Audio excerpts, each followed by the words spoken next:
Manga Wido. My name is Kazuya Eto, and I'm a 29-year-old businessman. I lived a life without any connections to females, so I never would have imagined that something like this would happen to me. This all began 2 years ago. On that day, I was forced to do additional work by my superiors at work, and was going home on the last train home. It's always me. Maybe I should quit my job already. I was complaining in my head and heading home to the place I lived in by myself. The moment I tried to unlock my doors, I felt like I saw the edge of some fabric in the shadows of my yard. Huh?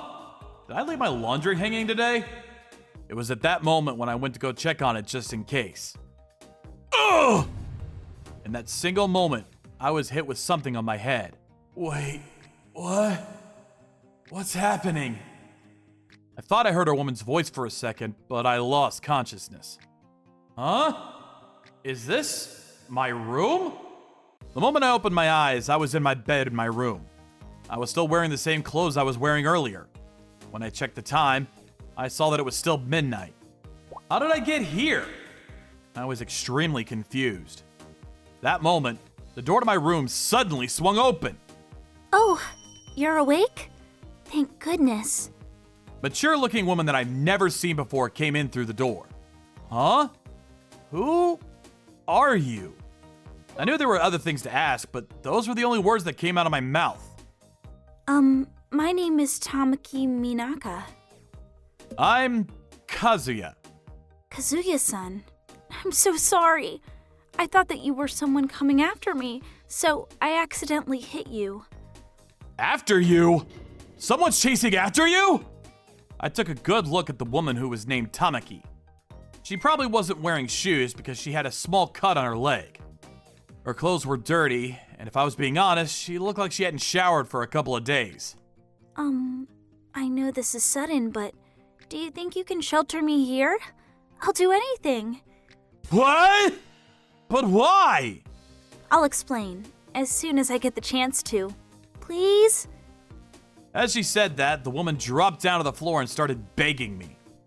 The view of that was extremely polite and well-mannered, so I couldn't imagine her being some kind of crazy woman. Okay, I only have my clothes to lend you right now, but you should go take a bath. I'm just going to go to sleep like this, so you don't have to worry about me.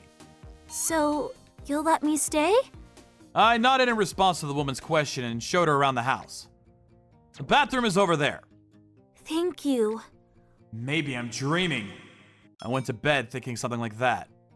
What is that? Something smells good. The next morning, I woke up to the smell of miso soup. I went to the living room half asleep and saw the woman from last night there. Oh, good morning. I put breakfast together with whatever I could find. I was hungry, so I made some food. I'm sorry I didn't get your permission first. It's fine. Don't worry about that. I made breakfast for two. Really? I appreciate that. The two of us ate breakfast quietly. There wasn't much of a conversation, but it had been a long time since someone else was in the house with me since I lost my parents in an accident a couple of years ago. I'm going to work, but you could just lounge around and watch TV or whatever. I live alone anyways. Huh? You live alone? Yeah, so you don't need to worry about anything. I won't do anything to harm you, and you can stay as long as you need. In exchange... In exchange? What is it? If you could make me breakfast and possibly even dinner, that would make me really happy. I mean, you don't have to if you don't want to. I regretted what I said after the words came out of my mouth. But she didn't seem like she minded my request. After giving me a smile, she said, Okay, I'll make something out of whatever I can find. Have fun at work. Have fun at work. Okay. Yeah, I'm gonna work hard today. When I arrived at work, I did my job more productively than usual. Maybe I unconsciously worked hard because I wanted to go home earlier. Hey, what are you so excited about? Did something good happen? It's not that. Obviously, right? For you, your work is your girlfriend, isn't it? I'm gonna go on a date with my real girlfriend today. So here, I need you to do my work for me. Oh, me too. Me too. Besides, We don't get paid for working overtime at this company. Your parents passed, so you live in a house that you own, right? Must be nice not to have to pay rent.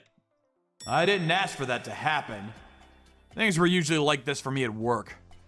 I was forced to take responsibility for mistakes and given extra work to work overtime. My coworkers would tell me things like, "You don't need overtime pay, right?" Or, "You don't have a girlfriend, right?" Those statements were actually true, and since I didn't have an outgoing personality, I wasn't able to talk back to them. I ended up working overtime on that day too, and I went home late. I bet she's already sleeping. She might not even be there anymore. I arrived home thinking things like that and discovered that the lights were still on. When I opened the door, Welcome home. You worked pretty late today. Great job at work. I was waiting for you to get home. Let's eat dinner together. I'm starving. I prayed from the bottom of my heart that I wouldn't wake up from this dream. I spent about a month or so with Tamaki. As we talked more and more, I discovered that she was the same age as me, and we even began calling each other by our first names. If only things like this could last forever. I was starting to think like that. One weekend, Tamaki and I were watching movies in the house when I headed to the front door because I heard the bell ring. But before I could open the door, it was kicked open. What? Hey!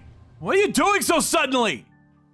At the front door was a man that looked like the leader of a gang and 3 other men that looked like him too. Are these the guys that are chasing after Tamaki? Tamaki! Run! Tamaki! So you're in here! I tried to stop the gang leader that tried to shove me aside and come inside my house, but... What the hell do you think you're doing? The men in the back tried to jump on me all at once. It was at that moment. Dad? Oh my god. Stop it already. Besides, I swear I'm not going to get married to that man. Huh? Dad? Glared at by the scary-looking men, Tamaki and I were forced into separate cars and brought to a fancy Japanese-styled home. Why is this happening to me? Hey, you! Yes? So what? What kind of relationship do you have with Tamaki, my daughter? Relationship? Well, we've been living together for a little while now. You? A man and woman under the same roof? There's no way you didn't do anything with her! Huh? But I didn't do anything with her. Oh? Are you saying that she's a woman with no appeal? No, that's not what I'm saying. We continue these kind of conversations back and forth until Tamaki, wearing Japanese traditional clothing, came into the room. Dad, that man wouldn't do anything like that. We were just spending our time together in the same house. Unlike that man over there. What do you mean? Ito? The man that the gang leader called Ito fearfully twitched his shoulders from the glare he received. Well... I can't believe that you would have a formal marriage meeting with me and try to bring me to a love hotel on the next date. You... Did you really try to do that? But sir, let me ask you a question too. Who do you think is more fit to be your daughter's husband? Me or this nice guy over there? What? Me? Ignoring the fact that I couldn't understand what in the world was going on, Tamaki sternly answered. Obviously. That would be Kazuya-san. He had no prejudice or underlying motive and treated me like a normal person. What are you saying? You're going to live as a normal woman now? Of course.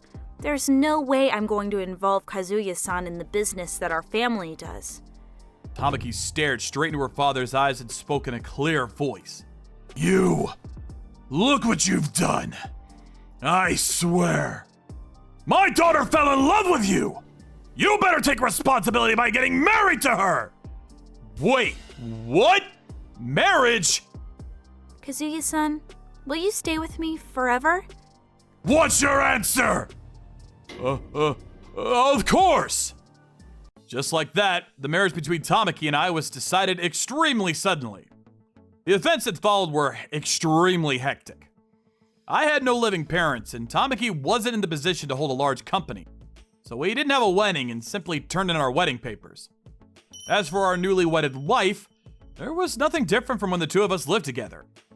It's not like my last name was going to change, so I openly reported my marriage to the higher-ups at my work. But not long after getting married, Tamaki came to my work to drop off my lunch because I had forgotten it at home. That was when a small incident happened. There must be some kind of mistake. How could you have a pretty wife like that? Maybe I should steal her from you. What did you say? The colleagues that looked down on me tried to pull off pranks with ill intention. On Tamaki's way home, there were even people that tried to flirt with her as a joke, but what those guys didn't know was that Tamaki was a whole lot stronger than she looked. Welcome home. I was bothered by a couple of loud men today, but when I pushed them a little, they ran away. I wonder if they're okay. Thanks for that. Perhaps Tamaki's presence was feared by my coworkers because from that day on, they began to treat me with respect. Thankfully, I now spent less time working overtime and had more days where I could go home normally. Going back to the present, 2 years later, I was waiting for the birth of my first child with Tamaki's father. Finally, The child is born! Kazuya-kun, congratulations! I'm sure that there are going to be a lot more problems waiting for us in the future. But I plan on creating a wonderful family with Tamaki and our newborn child.